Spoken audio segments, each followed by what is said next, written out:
Bienvenue dans Legacy pour un monde conscient. Ici, on parle de santé naturelle et de ces décisions qui transforment nos vies.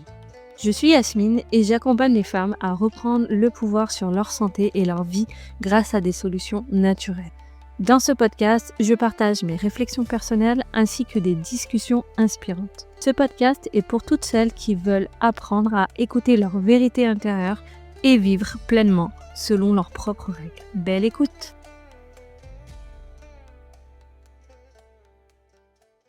Bienvenue dans ce nouvel épisode de Legacy pour un monde conscient. Je suis super contente aujourd'hui. Je reçois Mégane pour une conversation hyper inspirante, j'en suis sûre, où on va partager sur le sujet qui nous anime toutes les deux, qui est l'allaitement. Donc moi j'aime bien en général poser le contexte en fait sur le pourquoi du comment de l'épisode. Donc je vais introduire l'épisode et puis après je te laisserai la parole, Mégane. Ça te va? Ça me va, parfait.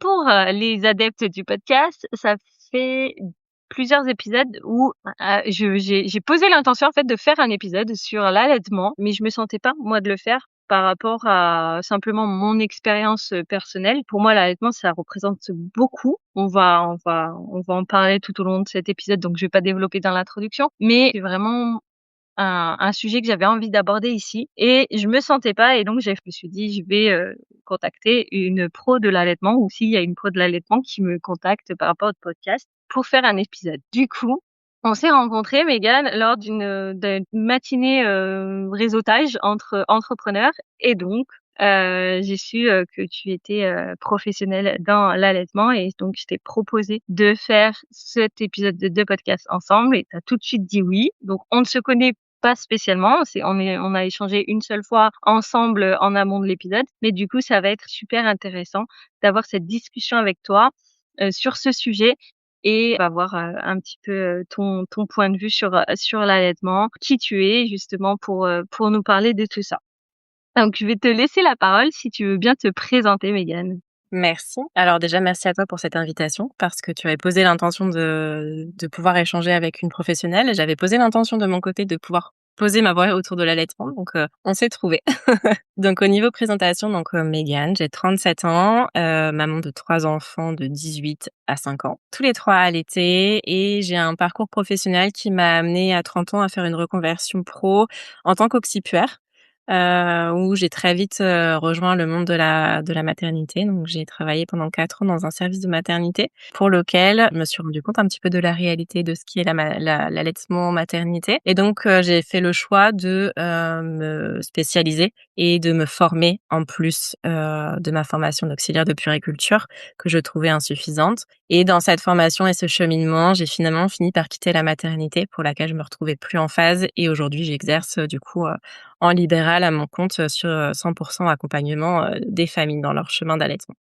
Merci pour cette, présentation. Donc toi, tu étais professionnelle de santé, tu as ressenti un appel vers, pour te spécialiser dans l'allaitement Mmh. et ça correspondait plus du tout à tes valeurs et donc du coup, tu as décidé de tu as fait le choix courageux de suivre son cœur pour, diffuser, ce que tu avais envie de diffuser et donc tu as fait un choix aussi au niveau de, ce que tu pouvais faire, dans l'allaitement. Donc tu vas nous expliquer parce que j'ai pas vraiment les termes moi, mais je sais qu'on en a parlé et du coup, il y a vraiment 2 possibilités quand on veut se lancer en tant que professionnel de l'allaitement et toi, tu as fait un choix, qui est, assez audacieux et qui me parlait bien et donc j'aimerais bien que tu puisses développer pour qu'on puisse, Oui.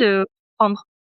Donc en tant que professionnelle de santé, j'avais vraiment 2 possibilités qui s'offraient à moi. J'avais la possibilité de passer par exemple le DU de l'allaitement, le diplôme universitaire qui me permettrait de vraiment d'axer sur le côté accompagnement médical, tout ce qu'on connaît en fait dans l'accompagnement classique, de l'allaitement, répondre à un engorgement, soulager une mastite, enfin ce genre de choses. Ou alors il y avait le côté approche, donc qui s'appelle facilitatrice d'allaitement, approche à pas de moi, qui est en fait un accompagnement beaucoup plus holistique, donc bien en fait qui est beaucoup plus large où on accompagne l'allaitement, mais surtout la femme. On accompagne la femme dans toute son histoire, on accompagne la femme dans tout son parcours à travers l'allaitement et donc moi, c'était vraiment ça mon choix, c'était pas l'allaitement pour l'allaitement, c'était, la femme enfin l'allaitement pour la femme. Voilà, c'est ce choix de cœur que j'ai fait, que je regrette Ouais, absolument pas. ouais. Est-ce que du coup, tu avais l'option d'être là pour accompagner, les problématiques, Exactement. liées à l'allaitement et là donc toi tu pars sur quelque chose d'holistique où tu prends en charge la maman, on va voir en fait tout ce que ça implique parce que c'est pas Mmh, juste, de la mécanique en fait l'allaitement, c'est pas tout juste, à fait. bébé qui prend, le lait et il y a plein de choses autour et toi tu t'occupes de tout ça. Oui et puis j'ai parlé de la femme, mais il y a aussi du coup le côté environnement, Mmh. entourage, enfin la famille complète qui est prise en compte dans cette approche qui n'est pas le cas, sur une approche médicale. Oui, parce qu'en fait, tout joue dans l'allaitement, voilà, c'est il y a plein de choses qui se jouent et effectivement, l'environnement, il a un impact sur l'allaitement. Complètement. Il est Mmh. même, essentiel. Ouais. Ouais, ouais et donc du coup, ça peut pour toi, ça faisait pas sens d'être, uniquement là pour le côté médical, problématique et toi, tu Mmh. voulais peut-être même préparer? Tu prépares les femmes à l'allaitement ou tu es là Ça vraiment Alors, c'était vraiment comment dire? Mon combat. C'était, en ayant vu, pendant toutes ces années en tant que dans le service de maternité, tous ces débuts difficiles où j'ai la conviction personnelle que si les femmes avaient vraiment conscience que c'était que le début d'un allaitement, tout ce qui se joue, tout ce qu'il y a besoin de savoir en fait, pour se lancer sereinement parce que innocemment, on est toutes passées par là. On se dit l'allaitement, ça c'est de là depuis toujours. C'est comme ça qu'on nourrit nos enfants depuis la nuit des temps et donc ça on va mettre bébé au sein et ça va marcher et en fait, c'est bien plus complexe que ça. Il y a bien plus de choses qui se jouent et c'était vraiment moi mon objectif de me dire: «Je veux préparer ces femmes pour que quand elles soient, à la maternité, que même si elles entendent des aberrations, que même si elles sont complètement perdues par les hormones ou par l'accouchement qui a été un peu compliqué et cetera, par le chamboulement qu'est la naissance, eh bien, elles aient ce repère, de: «Je sais ce que fait mon corps, je sais ce que traverse mon corps, je sais ce que je vais vivre, je sais ce dont a besoin mon bébé». Malheureusement, je pense que j'ai un temps d'avance. Je pense que, voilà, on est toutes dans cette innocence quand on est enceinte et on n'est pas prête encore à quoique ça commence à évoluer quand je discute un peu avec mes collègues, qui apportent ce côté aux mamans. Mais voilà, j'ai pas encore réussi à pleinement développer ce côté-là. Mais ce serait vraiment, l'idéal. Mmh. Oui et je pense qu'on va vers ça aussi. Peut-être que, comme tu dis, avec la première grossesse, voilà, on peut-être qu'on se rend pas compte. Mmh. Déjà, voilà, si autre grossesse, peut-être que là, on a plus conscience qu'il faut se préparer et puis voilà, on a des plateformes de diffusion comme ça pour diffuser le message. Donc ça, c'est important aussi, d'avoir ce genre de conversation. Donc c'est pour ça vraiment que je souhaitais, parler de ça. Moi, je vais raconter un petit peu mon parcours, un peu plus tard, mais c'est vrai que je n'ai pas du tout préparé, mes allaitements et je pense que c'est, quelque chose que c'est une erreur. Enfin, je l'ai même dit dans un épisode de podcast, c'est une erreur, c'est vraiment pas quelque chose, que je conseille, quoi. Donc du Ouais, coup, je trouve que la préparation, elle est essentielle. complètement. Est-ce que tu as l'impression que les femmes, elles choisissent vraiment d'allaiter ou de ne pas allaiter? C'est vraiment un choix de leur part? Il y a plein de choses qui rentrent en compte. Bien évidemment, au moment de la naissance, un choix conscient. Oui, je veux, oui, j'ai envie, oui, je vais essayer, on verra ce que ça donne. Mais la réalité, c'est qu'il y a plein d'autres choses qui se jouent, dont on n'a absolument pas conscience et qui se jouent, de façon plus ou moins, perceptible. Mais effectivement, finalement, moi, avec l'expérience, je dis que l'allaitement, c'est pas juste un choix, de projet, c'est toute une vision de la maternité qui se joue, en fait. C'est intéressant. Toute une vie en fait, je dis ça parce que, bien souvent, on se dit, «Je veux allaiter parce que, je sais pas, par exemple, ma maman a allaité, j'ai trouvé ça magnifique» ou alors «Je ne veux pas allaiter parce que, on me dit que, l'allaitement ça fait mal, j'ai vu mes cousines souffrir, mes sœurs, ça a été compliqué, j'ai pas envie de vivre ça» et finalement, on se rend compte, mais est-ce que ce choix, c'est un choix que tu fais toi, parce que c'est dans ton cœur, tu ne souhaites pas allaiter? Ou est-ce que c'est une croyance que tu te mets parce que tu as vu que ça a pu être difficile, parce que, tu as entendu que c'était douloureux et que ce n'est pas ce que tu as envie de vivre et que donc est-ce que quelque part, ce n'est pas une croyance qu'on t'a que tu as mis en fait, quelque part dans ton inconscient? Ouais, ouais, tu t'es abonné à cette pensée-là, à cette croyance-là, alors que c'est pas forcément toi ton envie propre. Tout à fait. Donc ouais, c'est vraiment, des fois c'est pas un choix, c'est insinué, quoi.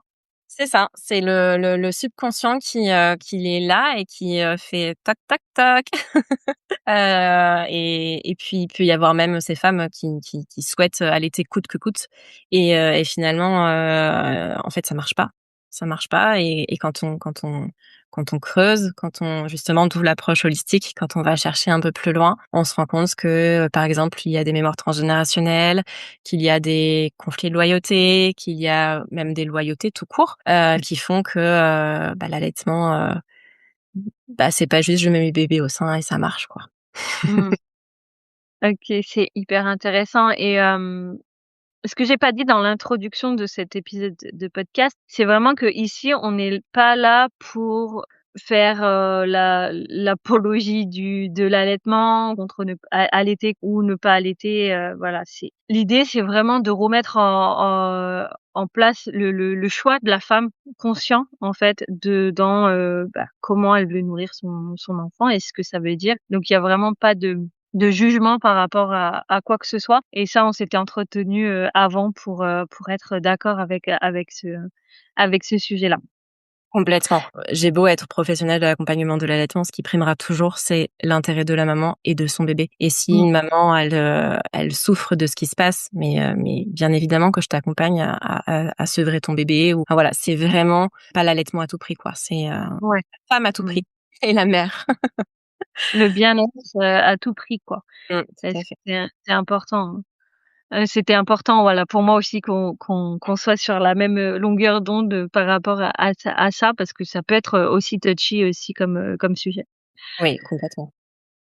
Donc on entend bien avec ce que tu partages que, c'est pas que de la physiologie, de la biologie, on met bébé au sein et ça part, parce qu'il y a beaucoup de choses, autour et on va développer un petit peu après. Mais aussi j'ai découvert grâce à ton compte Instagram du coup, que je mettrai dans les liens de la description de l'épisode, on voit quand même qu'il y a une certaine physiologie et vraiment magie. J'ai découvert des choses, grâce à ton contenu que tu partages. Donc déjà, merci pour ça parce que c'est quand même, impressionnant. Je trouve que le corps humain est bien fait et moi, il y a un truc qui m'avait, fascinée. C'est un post que tu as fait pour dire que, en gros, le lait, du matin et le lait du soir, il est pas, pareil, en fait.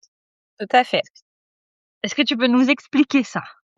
En fait, l'allaitement, ça repose vraiment sur un processus biologique et hormonal qui est, millimétré et comme tout est orchestré par les hormones et ben, bien évidemment, ça se retranscrit dans le lait lui-même. Le matin, notre corps, on va avoir, au lever du soleil, un pic de cortisol pour pouvoir être éveillé et en fait, les analyses, du lait nous ont rapporté que ce pic de cortisol finalement, se retranscrit dans le lait et donc un lait du matin sera énergisant pour bébé et au contraire, à partir du moment où le coucher du soleil, le coucher du soleil arrive, nous, notre corps, quand la luminosité baisse, la mélatonine se met en route pour pouvoir nous préparer au sommeil et ben, en fait, on se rend compte que, on retrouve, cette composition aussi dans le lait. C'est magique et à la fois, je trouve que c'est une donnée qui peut, être importante à connaître parce que pour une maman tire-allaitement, qui donne du lait du soir à son bébé et que c'est surtout plutôt le lait du matin du coup qu'elle le donne le soir à son bébé. Ça m'est arrivé typiquement à ma reprise d'études, bizarrement, à la crèche, ils ont donné un lait du matin, parce que c'est ce qui restait et le soir, impossible d'endormir mon fils. Mais forcément, lui, il venait d'avoir son shoot, d'hormones qui le mettait pump it up et donc forcément, il avait tout sauf envie de dormir. Donc voilà, c'est l'allaitement, c'est vraiment et le corps humain de façon générale, c'est vraiment millimétré et en avoir la connaissance, ça change tout. Mais c'est incroyable, c'est une machine de guerre, vraiment et ouais et avoir cette connaissance-là, oui, ça donne un pouvoir, incroyable, quoi. Mais j'avais aucune idée de ça, Ouais. personnellement. Après j'ai pas eu, dans mon expérience d'allaitement, j'ai pas fait de tire-allaitement donc il se trouve que quand je donnais le quand je nourrissais mon enfant, c'était le lait à la bonne heure, on va dire. Mais c'est vrai que ça change tout, en fait, quand tu es, dans un processus où tu dois tirer ton lait, de savoir ça, c'est Mmh. Complètement. Toujours dans cette optique de se dire, tu vois, le bien-être de la maman avant tout. Si c'est une organisation logistique qui est trop compliquée pour elle, Ouais, c'est c'est pas une donnée non plus qui va, faire foirer son allaitement ou quoi que ce soit. C'est un petit plus, parfois dans l'organisation oui, qui qui peut changer au cas où on remarque que, voilà, il y a des difficultés, ça peut être une piste. tout Mais à c'est pas fait. quelque chose qu'on va, oui, j'imagine tomber dans un truc, très, psychorigide et qui est anxiogène, quoi. Mmh. Tu vois, je discutais avec, des parents hier, et on connaît tous, l'histoire de l'allaitement, l'offre et la demande et que, tant que bébé tète, finalement, le corps va continuer à produire et quand on va un peu plus loin avec les parents, du coup, les parents se disent que c'est uniquement la succion de bébé qui stimule le sein et alors qu'en fait, il y a pas que ça dans ce processus, il y a aussi, le phénomène que, le corps, quand bébé tète, le lait évidemment est éjecté et donc se draine et c'est le fait que le corps se draine que le cerveau reçoit le message de: «Il faut continuer à produire» et au contraire, quand le lait stagne, le corps se dit: «Mais en fait, il y a pas besoin, de ce que je produis, donc je ralentis la machine» et de prendre conscience de ça aussi, de se dire: «Il y a pas que la succion de bébé, mais il y a aussi le drainage de mon sein qui est important et donc si bébé est pas là, parce que je reprends le travail et cetera, c'est hyper important de faire attention à comment sont drainés mon sein pour pas avoir une baisse de lactation». Voilà, Ouais. tout ça, toutes ces petites, connaissances en fait finalement, ça peut tout jouer dans la réussite, d'un allaitement et malheureusement, on a des professionnels qui sont peu formés, on a, peu de connaissances, enfin non, on a quand même beaucoup de connaissances, mais il faut aller fouiller en fait et les mamans, elles ont autre chose à faire, clairement, que d'aller Mmh. fouiller. Bah, à ce moment-là, c'est sûr que voilà, on est un peu dans le jeu et puis, on fait comme on peut et c'est très bien. C'est très, très bien. Tout à fait. Mais du coup, c'est vrai que c'est important. On voit à cet endroit-là que c'est important qu'il y ait, bah, des professionnels qui soient formés, qui accompagnent en fait, Mmh. et qui donnent ces connaissances parce que honnêtement, après voilà, il faut être en demande d'apprendre et de savoir. C'est pour ça que c'est bien de se préparer, je pense, parce que sur le coup, on a quand même autre chose à faire. Et puis on n'a pas la disponibilité psychique à ce moment-là pour Oui, voilà, c'est ça. c'est Donc c'est vrai que c'est essentiel. C'est vraiment passionnant, hein, vraiment, c'est de comprendre le corps et pour moi, c'est ça, c'est devenir souveraine, de sa vie, ça commence par, reprendre le pouvoir sur ton corps et ça passe par la connaissance, en fait, de comment ça marche. dire comment ça marche, qu'est-ce que je ressens aussi. Mmh. Être connecté à ce qui se passe en soi au moment où bébé tète ou si j'ai mal et cetera. Ne se pas juste se dire: «C'est pas normal, enfin, c'est normal que j'ai mal». Non, pourquoi je ressens Mmh. ça? Qu'est-ce qui se passe? Qu'est-ce qui se joue? Et c'est comme ça pour tout effectivement et c'est le début d'une reconnexion parfois. Ouais. Ouais, ouais et justement par rapport à ce qu'on ressent, est-ce que tu penses que l'état émotionnel, ça va influencer le lait en lui-même, l'allaitement? Je vais d'abord le petit point toujours, physiologique. De toute façon, pour que le lait sorte du sein, il faut de l'ocytocine, donc de l'hormone du bien-être. Donc si la maman n'est pas bien, déjà, l'éjection du lait peut être compliquée. Déjà Mmh. juste sur la physiologie. Mais surtout, une maman qui se sent pas soutenue, une maman qui allaite peut-être par contrainte, et cetera, bien évidemment que ça va jouer sur son mal-être. Ça peut être, enfin voilà, quand c'est vécu comme une contrainte, quand c'est difficile, quand ça ne se passe pas comme elle l'avait espéré, il y aura toujours des embûches. Il y aura toujours des embûches et c'est en ça que le partenaire, c'est un coéquipier. Enfin moi, c'est comme ça que je le vois. Mmh. J'entendais beaucoup de partenaires, de coparents, dire: «Bah, en fait, je me sens impuissant parce que moi, je peux rien faire». Mais si, tu peux apporter juste un verre d'eau à ta Mmh. femme, juste lui Mmh. dire que tu es fier d'elle, juste, voilà, juste ces mots Mmh. d'encouragement, c'est ça change toute la donne. Ouais, ouais. Là, le coparent, le partenaire, il est acteur, il est pas spectateur. Il est Complètement. vraiment dans la scène, quoi. Il faut, enfin, il y a un besoin à cet endroit-là. C'est énorme. Comment moi je vois les choses, en fait, c'est vraiment que la maman, à ce moment-là, elle est là pour nourrir, son enfant et le papa, il est là pour, ou le coparent est là pour soutenir, en fait, s'occuper de la maman. Complètement. En fait, c'est des vases communicants. Tu sais, le papa, qui nourrit entre guillemets «la dyade maman-bébé» et ou même maman et qui, elle, peut nourrir de son lait le bébé. Voilà, C'est vraiment c'est un ça. Ouais. vase c'est hyper important. Et en fait, chacun a sa place et c'est hyper important. Toutes les places sont hyper importantes pour le bon fonctionnement de tout, quoi. Complètement. Donc Mmh. et donc physiologiquement, ça impacte. Et même au niveau, de l'entourage plus général, quand on se prend des réflexions sur, «Il est tout le temps au sein» ou, «Est-ce que tu crois pas là avec la canicule qu'il a pas soif?» Bah, forcément ça crée le doute et donc Mmh. crée le doute, manque de confiance, enfin voilà, ça c'est une maman qui manque de confiance sur son allaitement alors que tout enfin où on vient faire des réflexions, c'est forcément que derrière ça a un impact, sur ce qui se déroule et même si ces réflexions parfois ne sont pas, volontairement, méchantes mais voilà, ça Mmh. peut, planter une petite graine, de Ouais, culpabilité, de doute qui peuvent vraiment, germer parfois, très vite.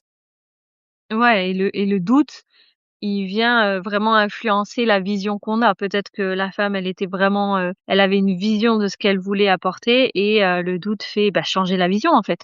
Parce que Complètement. du coup, bah, si on me dit ça, peut-être que c'est vrai et effectivement et voilà et puis on est parti dans un engrenage et c'est compliqué donc ouais. En fait, moi, je pense que et je dis ça, je l'ai pas fait du tout, mais je pense qu'on se prépare beaucoup à la grossesse, on se prépare beaucoup à l'accouchement, mais on se prépare pas du tout au postpartum. C'est quand même un peu une erreur à mon sens, je sais pas ce que tu en penses, mais parce que, en fait, l'accouchement, c'est le point de départ Exactement. C'est le début du et marathon. et en fait, si on se dit, «Bon et ben, alors le postpartum, ça va être compliqué, mais ça va être 3 mois compliqués et après ça roule». Déjà, on n'a pas bien compris, en fait, l'intérêt du postpartum et en plus, ça dure pas 3 mois, ça dure, Complètement. voilà. Moi, je pense qu'un postpartum, c'est bien 2 ans et du coup, voilà, c'est en fait, c'est à préparer, c'est une période qui est importante dans la vie d'une femme, les premières années de vie de bébé, donc c'est important, de se préparer à ça et c'est vrai qu'on focus quand même assez sur l'accouchement. Complètement et le côté médicalisé de l'accouchement qu'on a apporté ici dans nos secteurs fait que, bah, c'est devenu normal de se préparer parce qu'on est entouré d'une équipe, on est entouré de tout ça et donc on sait qu'il faut. Mais le postpartum partum pardon, absolument pas. Alors qu'on a on a des pays effectivement les 40 jours et cetera, c'est quand même, enfin, c'est quand même bien plus, respectueux du corps de la femme, ne serait-ce que physiquement, qui Mmh, a conçu la vie pendant 9 mois et nous, on en est loin et on est à vouloir cette indépendance, de vie, loin de nos familles, à construire, nos projets et cetera. Finalement, on se coupe aussi de ce qui est, la base de l'humain qui est, dans le clan, qui est fait pour, voilà, pour vivre, voilà, dans cette cellule familiale et là, la femme en postpartum, elle se le prend de plein fouet, en fait et on est c'est ça, seul, on est profondément seul dans nos postpartum. exactement et moi j'avais vraiment pas cette vision-là, hein, quand, j'ai eu mes garçons. Hem Pour moi, j'étais mieux, toute seule. De toute façon, moi, j'aime bien faire, les choses toute seule. Surtout quand mon premier est né, c'était pas possible pour moi d'imaginer que quelqu'un d'autre vienne s'occuper de mon fils. Physiologiquement, c'était pas possible. Donc moi, je me disais quand j'entendais: «Il faut tout un village pour élever un enfant, pour voilà, pour accueillir un enfant», bah, en fait, j'étais pas d'accord avec ça. Sauf que j'avais pas compris les choses comme je les comprends là, qui est que la maman doit se focus sur le bébé, mais il y a quelqu'un qui se focus sur la maman, il y a quelqu'un qui se focus sur le papa et c'est en ça que le village autour, il est important. C'est pas le bébé qui va de bras en bras pour, laisser maman dormir. Non, maman, elle dort pendant que son bébé il dort parce que il y a du relais derrière, en fait et Exactement. c'est ça Mmh. que j'ai cette notion-là, pour moi, je l'avais pas. J'avais pas du tout compris ça comme ça, en fait. Pour moi, quand, je pensais au monde autour, je pensais, voilà que, ça allait, me priver de mon intimité avec mon enfant. Oui. C'est pas ça. Parce que c'est comme ça qu'on voit la cellule familiale dans notre culture aujourd'hui, en fait, comme de l'intrusion, comme, enfin, je trouve, à mon sens, que c'est ce qu'on voit, alors qu'effectivement, ça peut être tout autre chose et Mmh. on va de plus en plus sur, justement, le respect de nos choix vis-à-vis des enfants et donc à se couper de ça pour pas risquer, je pense notamment aux visites à la maternité, on va de moins en moins sur, l'accès aux visites, enfin de plus en plus dans la bulle et cetera. Mais on oublie que c'est pas ça la nature de l'homme et que parfois, il y a des mamans pour qui, finalement c'est difficile et que Effectivement, c'est exactement très juste qu'on demande c'est pas de prendre bébé de bras en bras et que, papi ou mamie, change la couche. Non, c'est que papi, peut-être, gère, je ne sais quoi à la maison et que mamie est là pour, soutenir sa fille, la guider dans l'allaitement justement qu'elle a pu vivre. Enfin voilà, c'est vraiment, tout autre chose, que cette représentation. Enfin, tu l'as dit très justement, ce bébé qui passe de bras en bras, non, c'est pas ça. Soutenir. Mmh. Mmh. Ouais, ouais, non, mais c'est vraiment, c'est important de voilà, d'expliquer en fait que, c'est important et c'est important comme nous on l'entend en fait. Tu Oui. vois? C'est pas qu'une façon de faire les choses et mais ouais, c'est vraiment, hyper intéressant. Et je trouve que notre Ah, génération quand même revient à ça, à ces essentiels, à recentrer les choses là où nos parents, absolument pas, hein. On était mmh dans mh. un cadre, il faut faire comme ci, il faut faire comme ça, il y avait même des manuels à l'époque, pour comment on donne le biberon, comment on nourrit son enfant, comment on éduque un enfant et aujourd'hui, heureusement, on arrive à s'éloigner on est très loin de tout ça quand même. Ouais, ouais. Oui, oui. On se rapproche de quelque chose de plus, intuitif où on voilà, on se laisse guider par ce qu'on ressent, nos limites, on est vraiment dans c'est important pour tout le reste en fait, parce que c'est ça qui va donner le ton aussi de beaucoup de choses, hein. Complètement. Tout à l'heure, tu as dit quelque chose d'intéressant et ça, voilà, on en avait parlé ensemble et je m'étais dit: «Ouais, non mais incroyable». Par rapport aux lignées de femmes, aux liées voilà, au transgénérationnel qui peut impacter, influencer, l'allaitement de la maman aujourd'hui. Je trouve ça passionnant. Est-ce que tu veux, nous en dire plus? Oui, plaisir. Alors, en fait, on se rend compte, déjà, on commence à parler un peu d'épigénétique. Donc tu sais, ça se cette, le fait que la science arrive à prouver que nos traumas s'inscrivent dans nos cellules et que du coup, dans les générations futures, ce traumatisme, en fait, se retrouve inscrit dans les cellules des générations suivantes qui n'ont pas vécu le traumatisme et donc forcément, si c'est dans les cellules, ça vient impacter aussi son rôle de mère et donc l'allaitement. Et il y a ce côté-là et donc typiquement l'exemple, qu'on reprend souvent, c'est, une maman, qui, souhaite profondément, allaiter son enfant et qui ne physiquement, il y a rien à faire, ça ne marche pas, il va y avoir, 10 000 embûches ou carrément des difficultés de lactation et quand on remonte, on se rend compte que, des générations en arrière et ben, il y a eu une histoire, de tu sais, à cette époque où on avait les mères nou enfin les femmes nourricières dans les familles, aisées, dont, les mamans, les femmes qui accouchaient ne s'occupaient pas, ne nourrissaient pas leurs enfants. Ils étaient allaités par une nourrice et donc ces femmes, nourrices, devaient nourrir, les enfants de leur maître et au détriment de leurs propres enfants et du coup ça, c'est inscrit, c'est inscrit dans les gènes et clairement et ben, parfois ça comme ça n'a pas été, levé, ce traumatisme quelque part dans la lignée, il se retranscrit de génération en génération et donc on retrouve parfois des difficultés d'allaitement. Donc voilà un problème de lactation ou au contraire, une maman qui repousse, pour elle, c'est l'allaitement, c'est pas possible quoi et sans qu'elle puisse l'expliquer. C'est en elle, c'est impossible d'imaginer d'allaiter son enfant et quand on retrace, voilà, sur celles qui ont envie, on arrive à trouver des histoires comme ça, ce qui est quand même assez fou. Ouais, c'est incroyable parce que, encore une fois, la connaissance de ça, de cet impact-là, ça permet beaucoup de choses.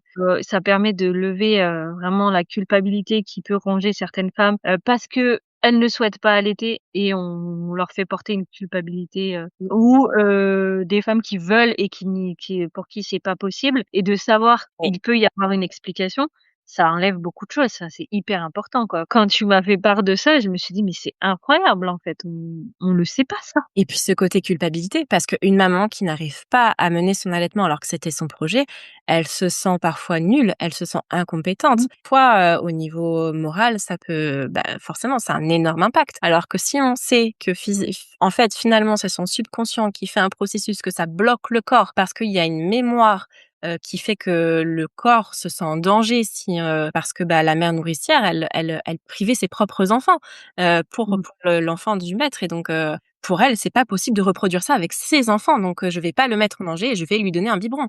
Ouais. Et donc de conscientiser ça, ça permet une déculpabilisation, énorme et en plus, Mmh. ça peut venir libérer, lever le traumatisme pour plus pour les générations futures. Ouais. Oui, c'est hyper important de casser ce schéma-là si, voilà, il y a des choses qu'on se trimballe de génération en génération, c'est Tout important de faire le travail. tout à fait. Est-ce que, bah, ça t'arrive d'accompagner des femmes qui comprennent pas leur rapport à l'allaitement? Oui. Oui, oui, complètement. Tu as aussi ces femmes, qui choisissent l'allaitement finalement et quand, c'est pareil, il y a des difficultés, mais il faut allaiter, enfin, elles sont convaincues qu'elles veulent allaiter et en fait, quand on creuse, techniquement que tout va bien, physiologiquement, il y a rien qui va pas et finalement, on se rend compte que, bah, pourquoi elles allaitent? Bah, parce que la grande sœur allaite, la maman a allaité, la tante a allaité et qu'il faut allaiter dans la famille. Et que si je n'allaite pas, ça c'est toujours pareil, c'est un processus inconscient. Est-ce que je ne risque pas d'être rejetée de ma famille? Et donc, inconsciemment, enfin consciemment, elle veut allaiter. Alors que elle, au fond d'elle, non, ce n'est pas son choix. Donc Mmh. c'est vraiment des choses que je vois, je vais pas dire tous les jours, mais que je vois et Mmh. ça, c'est pareil, quand on a des difficultés, quelle a été notre éducation? Quelle est la vision de la famille, par rapport à ça? C'est vraiment des points à explorer qui sont impactants. Ouais. Et là, c'est vraiment, dans l'histoire là où, bah, il faut allaiter parce que ma mère, ma sœur, Mmh, tout ça, tout ça. C'est vraiment des loyautés familiales qu'on traîne parce que, bah, du coup, oui, il risque d'avoir le rejet de la famille si je fais pas le même choix, quoi. Si je exact. reproduis pas ça, alors que moi, personnellement, je veux pas, par exemple. C'est hyper intéressant, vraiment. C'est vrai que donc je vais parler un petit peu de moi, mon rapport à l'allaitement et de mon expérience, de ma petite expérience et après je trouverais ça intéressant que tu nous partages aussi toi, parce qu'on a tout j'imagine, hein, qu'on a toutes des histoires complètement différentes à propos des allaitements. Il y a autant, d'allaitements que de femmes qui allaitent, j'ai envie de dire. Moi j'ai, allaité 2 fois 2 ans mes garçons. Et j'avais aucun a priori, en fait, j'avais pas de loyauté à entretenir ou pas ou quoi, parce que dans ma famille, il y avait, autant des femmes qui allaitaient, autant des femmes qui allaitaient pas. Pour moi, c'était pas du tout, un sujet. Je m'étais jamais projetée dans le fait, d'allaiter ou pas. Pour moi, vraiment, hein, et ça reste comme ça, c'est un moyen de nourrir son enfant.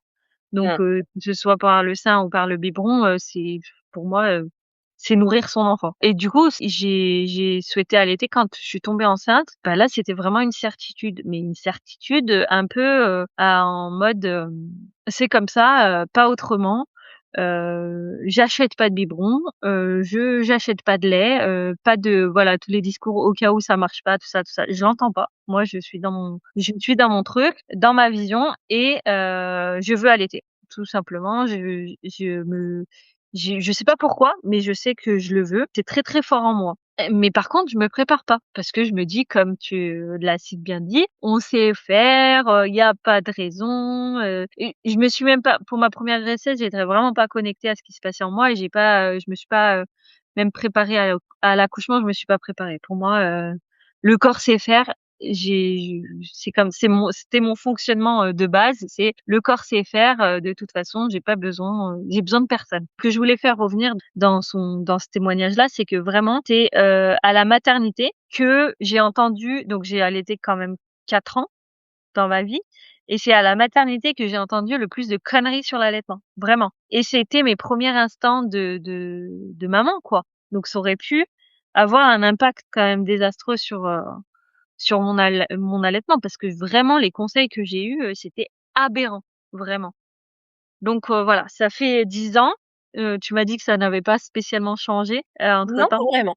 Pas vraiment et ça, c'est dommage et c'est pour ça que si, il y a ne serait-ce qu'une seule femme qui nous écoute et qui, est enceinte et qui a le projet d'allaiter, vraiment, le message, c'est vraiment de se renseigner, de se préparer, vraiment parce que, bah, en fait, à l'hôpital, la maternité, c'est assez compliqué, je trouve et en fait, ça se passe pas forcément comme on a envie que ça se passe.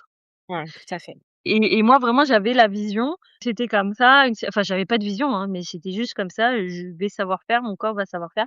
Ça s'est bien passé, sauf que j'ai quand même eu d'énormes douleurs pendant, les premiers mois. C'est pas été les premiers jours, c'était pendant les premiers mois où je supportais même pas le contact d'un vêtement ou de la serviette. Je me rappelle encore de la sensation de pas pouvoir me sécher après la douche parce que j'avais tellement mal. M'a fait remarquer que peut-être que l'allaitement, il s'est pas si bien passé que ça et c'est vrai, parce que ça a eu un impact. C'est pour ça que je le dis, c'est pas pour raconter ma vie, juste comme ça, mais ça a eu un impact après sur la relation avec mon fils, notamment, par rapport à la nourriture. Le fait de nourrir mon enfant, ses premiers mois de vie, ça a été une souffrance et quand il s'est, diversifié et ben, on a rencontré aussi des problèmes, tous les 2 et donc c'était vraiment lié à moi, hein, parce que quand il mangeait très bien avec d'autres personnes, mais avec moi non, parce que je pense qu'inconsciemment il y avait, moi c'est je mettais de la pression, donc j'avais conscience de ça, que je mettais de la pression, mais je pense il y avait quelque chose de l'ordre de, bah, ça fait mal en fait, c'est douloureux, c'est difficile, c'est un moment difficile de nourrir son enfant.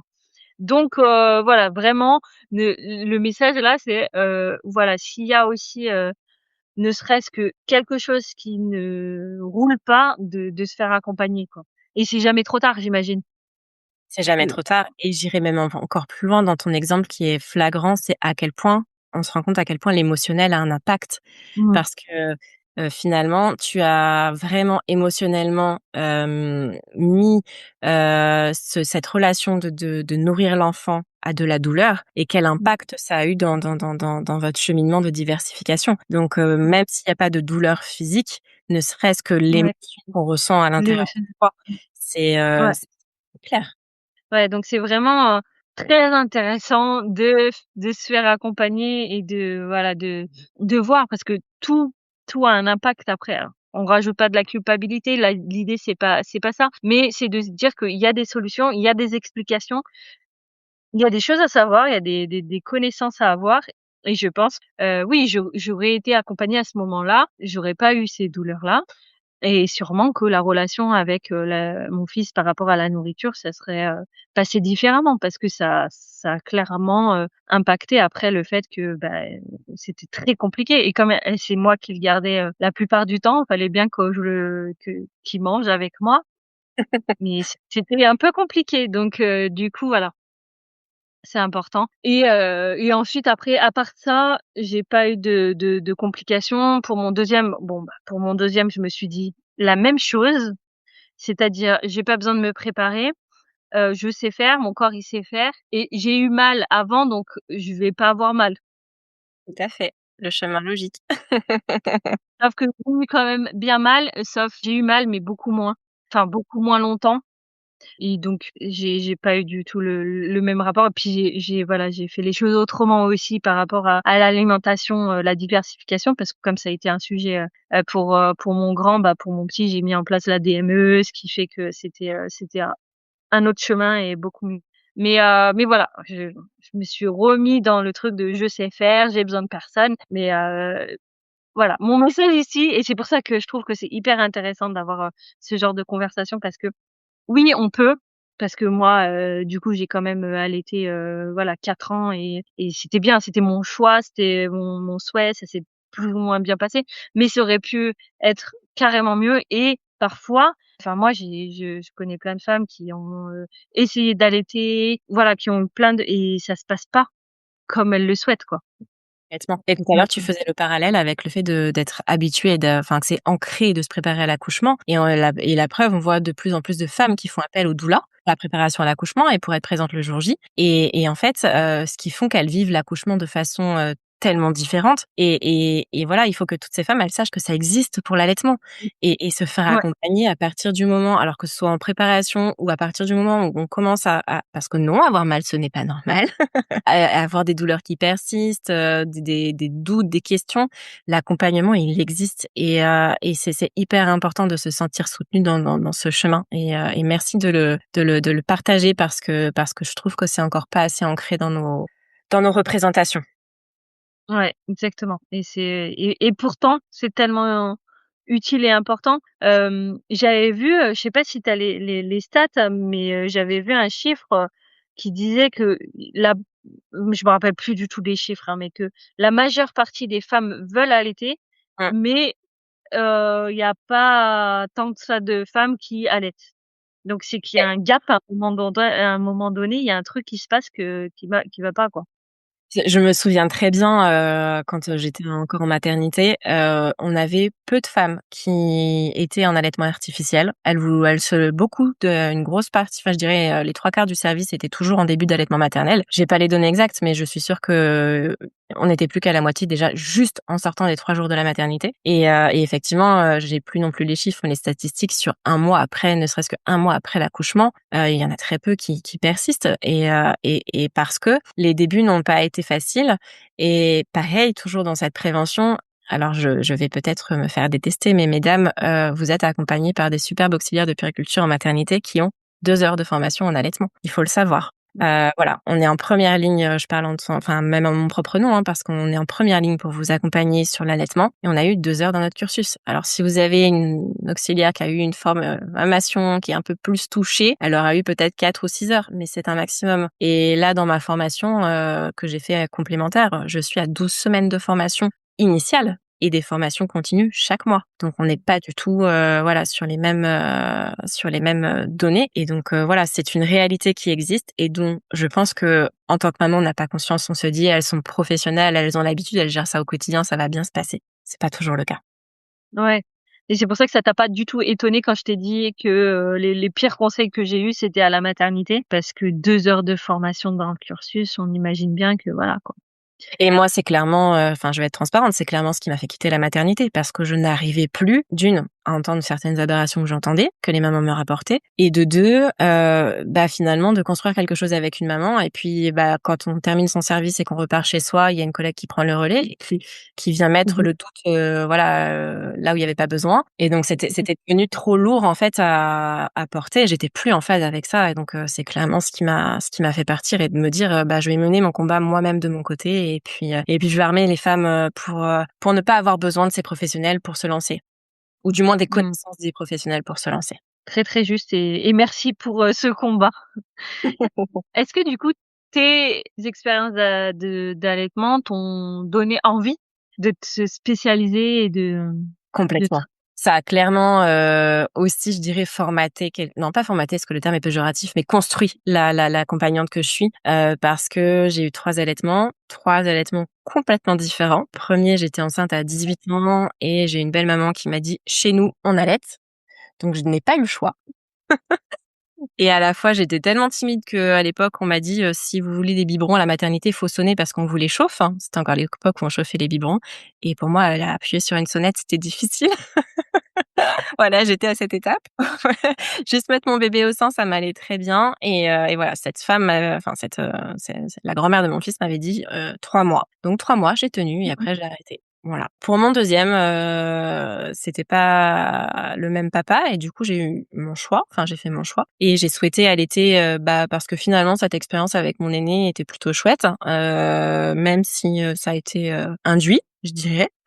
Mais voilà, mon fils, il avait une malformation rénale qui fait que, en fait, à 5 semaines, on m'a dit clairement, «Vous pouvez pas continuer, il est trop faible pour téter» et on m'a dit: «Hop, tenez, tire-les. Allez-y, il faut faire ça, ça, ça, ça, ça» et on lui donnera, alors c'était pas par sonde, mais voilà, on lui donnera, à la cuillère, au biberon. Mais zéro accompagnement émotionnel.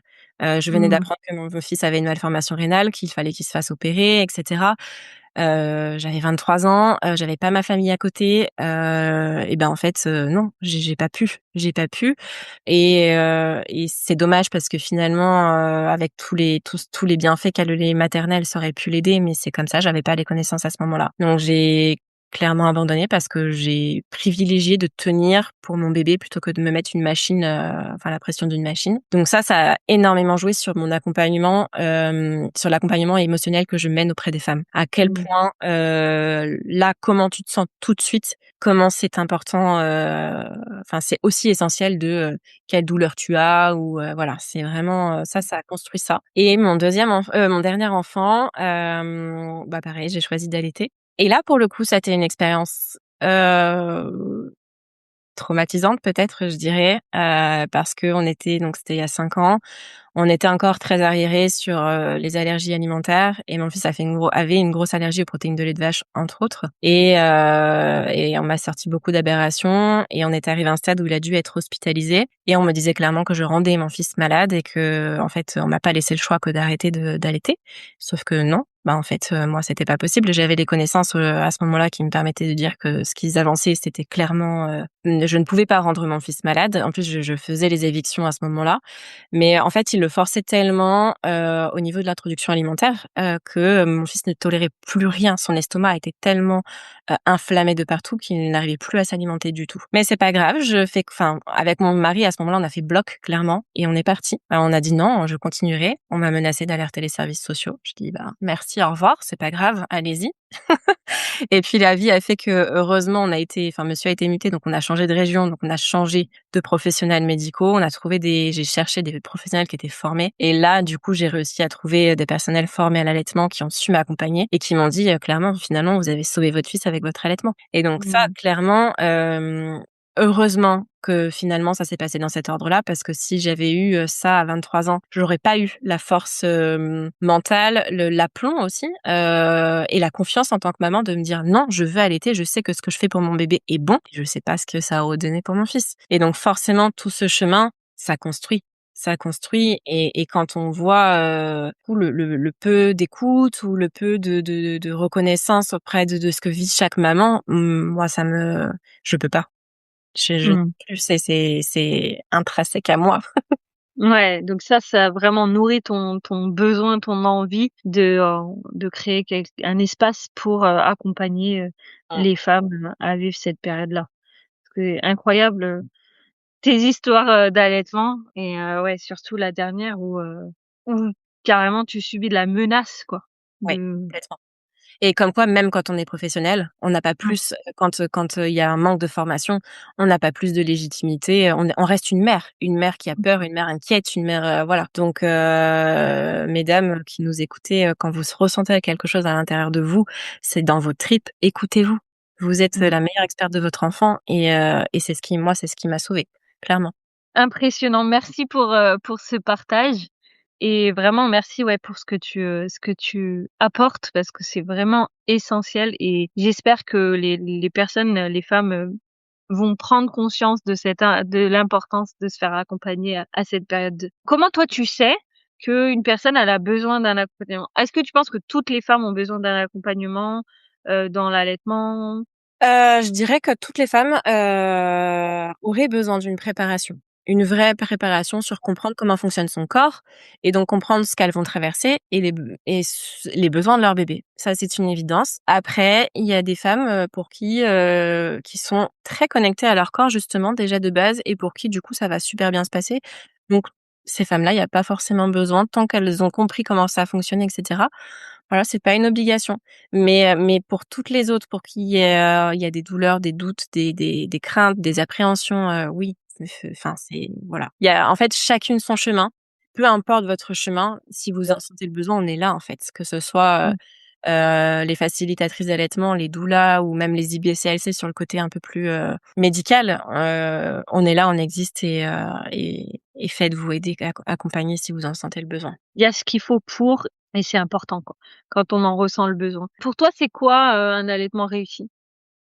Un allaitement, une maman épanouie. Peu importe la durée, peu importe, voilà, une maman qui est épanouie, c'est un allaitement réussi, même si c'est un allaitement qui est sevré. Voilà. Mmh. Ouais. OK, super. Très bien. OK, je prends aussi cette, définition. On va arriver à la fin, de l'épisode parce qu'on a parlé un petit moment. Tu as envie de dire une seule chose, à toutes les femmes qui, voilà, qui portent quelque chose autour de l'allaitement? Que ce soit une culpabilité ou, une frustration, enfin voilà, quelque chose, une question. Qu'est-ce que tu leur dirais? Reconnectez-vous à qui vous êtes, à votre cœur, à votre corps, vous aurez toutes les clés. Mmh, très bien.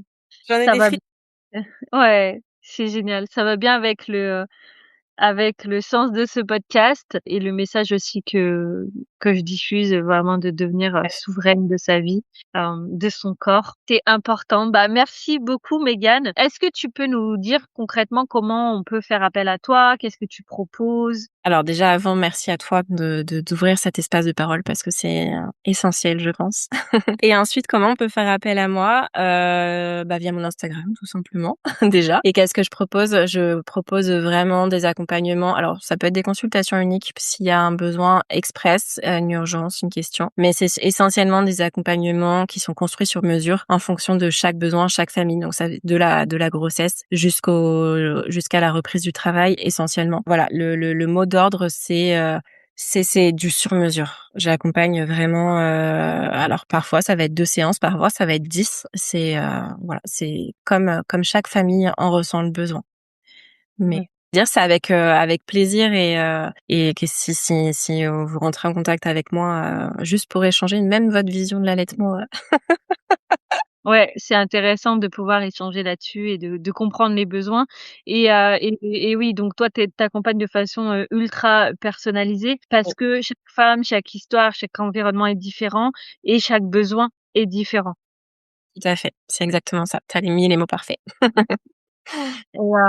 Et du tout coup, que ce soit, en, préparation ou pendant l'allaitement, pour le sevrage, voilà, tu es là à l'étape où la J'accompagne. personne en a besoin.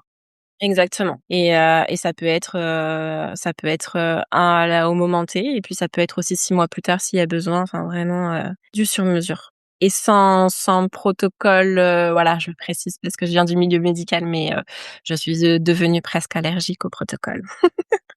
Tu n'as pas un protocole avec une image d'un bébé au sein pour dire quelle position il faut mettre? Absolument pas! Quand j'entends mes collègues, encore hier, je voyais à la conférence où j'étais: «Il faut mettre le bébé dans telle position, telle position». Mesdames, non, installez-vous confortablement et puis, détendez votre et puis vous verrez, bébé arrivera à se greffer, alors oui, il y a des bases, il y a des représentations, mais si ça ne correspond pas à votre confort à vous, on s'en fout. Ouais. Mais C'est votre le confort. bien-être de la maman avant tout. Exactement, on en revient toujours à ça. Mmh. Très bien, bah, merci beaucoup Mégane pour tout ton partage. Je vais mettre, bah, le lien de ton Instagram dans la description de l'épisode.